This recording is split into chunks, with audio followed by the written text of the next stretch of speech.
Vamos lá, Série B, 35ª rodada, começou na semana passada com Guarani e CRB na terça-feira, 1-0 para o Guarani, 1-0 para o Guarani. O Sampaio Corrêa ganhou de 2-1 da Chapecoense, esse jogo também foi na terça passada. Na quinta teve o Operário e Brusque 0-0, na sexta o Londrina ganhou de 1-0 do CSA, o dia que a gente fez a live na sexta-feira. O Vila Nova ganhou do Cruzeiro por 1-0. Olha só, o Cruzeiro já subiu, já foi campeão e agora tirou o pé, né?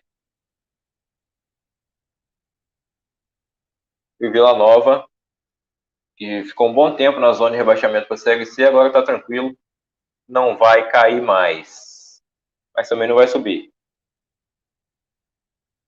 O Novo Horizontino meteu 6-0 no Náutico, hein? Que goleada!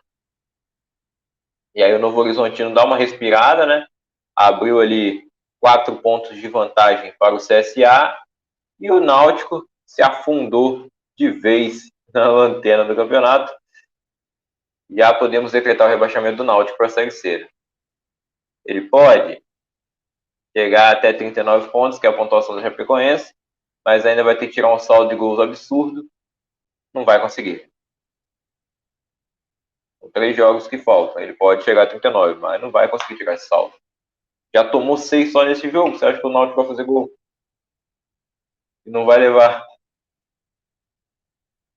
Tombense e Ponte Preta ficaram no 0-0. Criciúma ganhou de 3-0 do Ituano.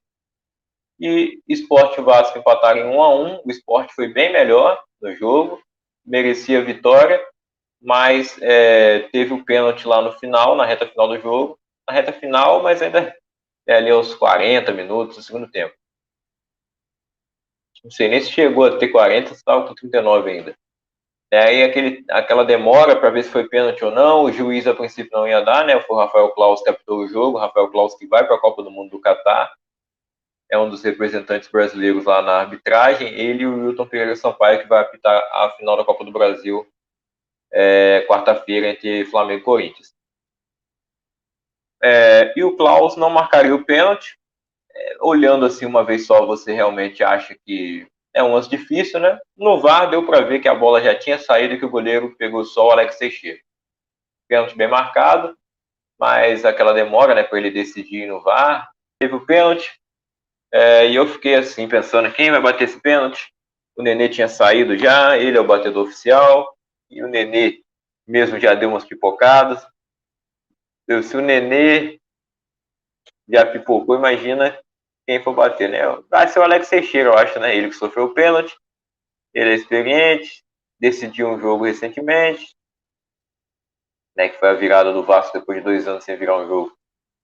Ele fez 2 gols lá contra o Operário, aí ficou suspenso no último jogo, voltou agora, eu achei que ele ia bater o pênalti. Mas ele sofreu, quem bateu o pênalti foi o Raniel. Bateu muito bem, né? A bola no cantinho, aquele pênalti arriscado que poderia ir na trave, mas do jeito que foi ele, se fosse na trave, ainda entrava. Na trave no gol. Que aí ele saiu para comemorar, né? Fez assim para a torcida do esporte. Tirou a camisa primeiro e depois fez isso. E aí os torcedores ficaram putos da vida, revoltados. E o ódio subiu a cabeça que eles já estavam putos com o juiz, né? Por ter dado o pênalti. E claro que o torcedor não foi. E ainda mais para quem está no estádio que não tem o replay para ver. E mesmo o torcedor vendo em casa, né? Se é contra o time dele, ele fala que não é pênalti, né? Então, acontece. E aí o Raniel foi lá e provocou, e ainda tem o seguinte, né? O Raniel era jogador do Santa Cruz. Ele foi revelado pelo Santa Cruz, que é rival do esporte. E aí, na hora de comemorar, talvez ele tenha até pensado, né? Já deve ter feito gol no esporte antes. Não sei, né? Porque o Raniel chegou ao Vasco com 11 gols na carreira. E inclusive ele marcou o 10º gol dele na Série B. Ele já bateu o número de gols aí que ele tinha na carreira até aqui. E eu falei isso lá no início do ano, né, que ele faria mais gols nesse ano do que na carreira inteira. Acho que ele já deve estar aí com uns 13 ou 14 gols, né, contando Carioca e Brasileirão Série B. E não lembro, acho que ele marcou na Copa do Brasil também, ele marcou um gol. Já deve estar com uns 14, 15 ou 16. E aí ele fez a comemoração e, cara, muito estranho o jeito que a grade abriu. Vou tentar ver algum vídeo aqui no YouTube. Tem algum vídeo da invasão. E não foi só nesse jogo que teve invasão, né? Teve invasão na Série A também.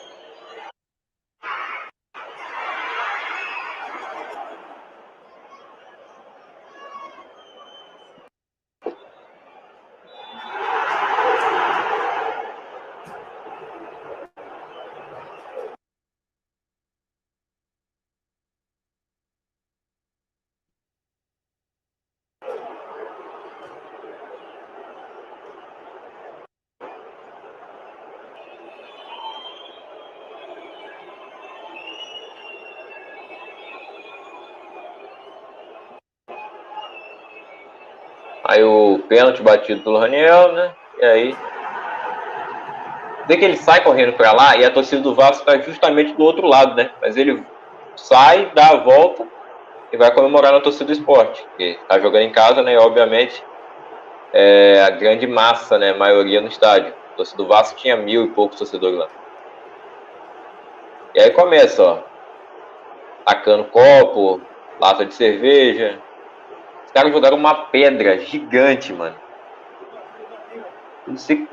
Perguntaram como é que entra com uma pedra dessa no estádio, né? Eu acho que a pedra já tava lá. Não acho que o cara entrou no estádio com a pedra, não é possível. E a força do cara pra jogar a pedra daquele tamanho, né? Mas não chegou, essa pedra não chegou perto dos jogadores, não. Aí a invasão, né? Olha só. Como é que o portão abre tão fácil assim, cara?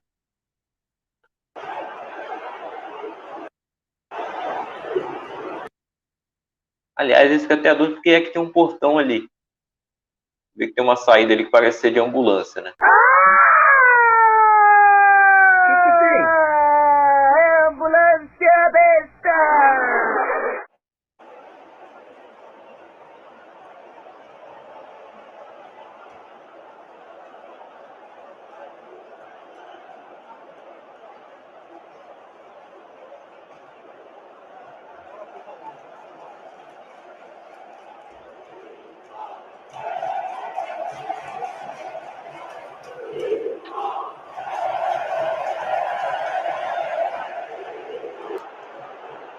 Aí, os jogadores fugindo, ó. Os jogadores do Vasco fugindo. Indo pro vestiário, onde eles se trancaram e ficaram lá. E não voltaram para jogar, né? Com o pênalti, o jogo teria que ter mais 8 minutos, pelo menos. E o Vasco não quis voltar, né? Obviamente alegando que não tinha segurança, mas a gente tem que concordar com o que o treinador do esporte disse, né? E é a minha opinião mesmo. Se fosse a situação inversa, com certeza o Vasco, se fosse São Januário, a torcida do Vasco invadisse, o esporte tivesse acabado de empatar, né? A mesma situação ao contrário, você entendeu? O Vasco, obviamente, ia ficar em campo e ia querer que o esporte voltasse. Quando é assim, né? É assim que acontece, não adianta. Bem, eu acho que o jogo poderia acabar ali mesmo, mesmo que tenha demorado muito para decidir o pênalti e tal. Já estava no final e acaba, é um ponto para cada um, ninguém perdeu, ninguém ganhou. Eu sei que o esporte fica muito prejudicado com isso, né?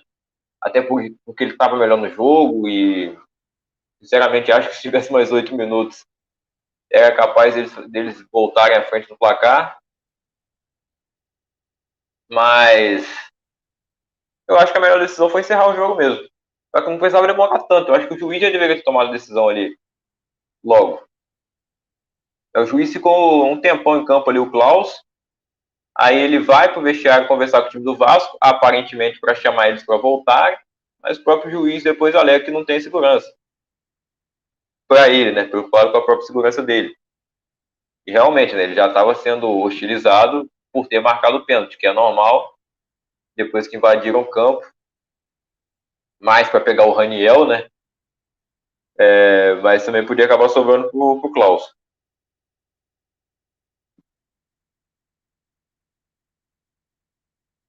E aí é isso, né? Complicado. Teve a invasão também no jogo do Ceará com o Cuiabá, que também foi 1-1 nesse jogo válido pela Série A. Briga direta ali contra o rebaixamento, né? Um desses times aí pode trocar de lugar com o Vasco, né? O Vasco subindo e um deles caindo, ou o Sport também. O Sport ainda tem chance. Está 3 pontos atrás do Vasco, mas ainda tem chance. Se tivesse vencido, teria igualado a pontuação, né? O Vasco ainda ficaria na frente pelo saldo de gols.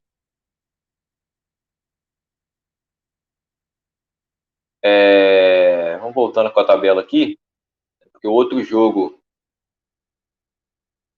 que também foi ao mesmo tempo, né? Esse não teve confusão. Bahia e Grêmio ficaram no 1-1. O Bahia saiu na frente, o Grêmio empatou no final, com o Thiago Santos.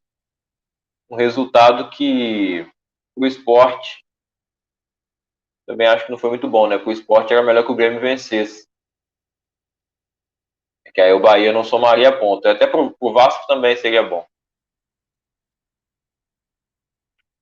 Mas tá aí, ó. Classificação, Cruzeiro 72 pontos já na Série A, já campeão. O Grêmio com 58. Basicamente aí já confirmou sua vaga, né? Vencendo o próximo jogo já era. O Bahia,